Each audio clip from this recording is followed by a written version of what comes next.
Want to create eyes that look like they're about to blink?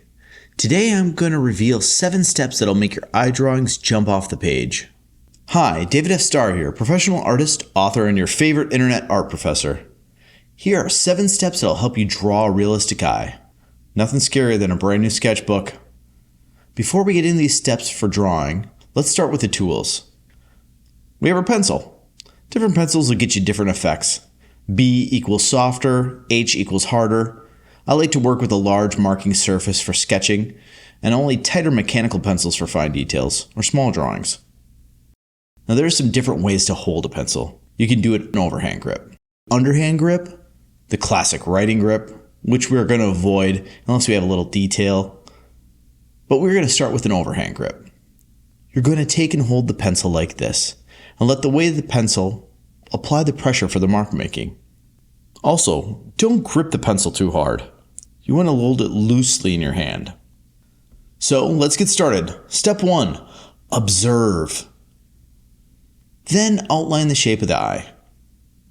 And when I say observe, I mean really take a look at what the shape of the eye actually is. And we're going to begin by doing that basic outline, paying attention to the overall shape. It's not a perfect circle. Consider the eyelids in the tear duct area, but also the top of the eye. And it has a different peak than the lower half. So really use your power of observation and then record that data. It's a fun experiment to think of this like a puzzle that you're trying to put back together. Step 2, add the iris and the pupil. Within the sketch, draw the iris. Remember, the iris isn't always centered. It's partially covered by the upper and lower lids. Place the pupil in the center of the iris and observe. Really focus on looking at the eye. And don't start shading in the highlights, leave those blank. It'll help so you don't have to erase them later. Step 3, detail the iris. Add texture to the iris. Usually there's a pattern of lines and shapes radiating out from the pupil. To me they look kind of like a sunflower. And keep peeking at those peepers you're referencing. They will help you capture their soul. Step 4, shade the pupil. Start darkening the pupil. You can do some squiggly lines in there or something, but what you really want to make that is the darkest part of the eye. Leave a highlight to give it a reflective look, and you can add the details later. Step 5, work on the eyelids and eyelashes. As you sketch the upper and lower lids, pay attention to thickness and curvature. Then as you add the eyelashes, you make them longer towards the outer corners of the eye. Make sure to curl the shapes and do the pattern in clumps. They're not even. Again, this is where observation comes in and making sure you have a good reference. Step 6, add shading and highlights. Shade the area around the eye, particularly in the creases, using light strokes.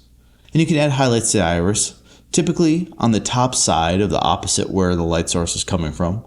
Don't be afraid of hatching and cross-hatching.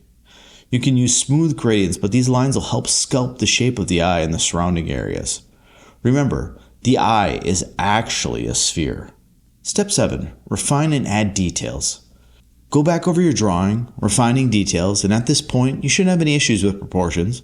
But if you do, you can go back and adjust, or just try again. It's just paper.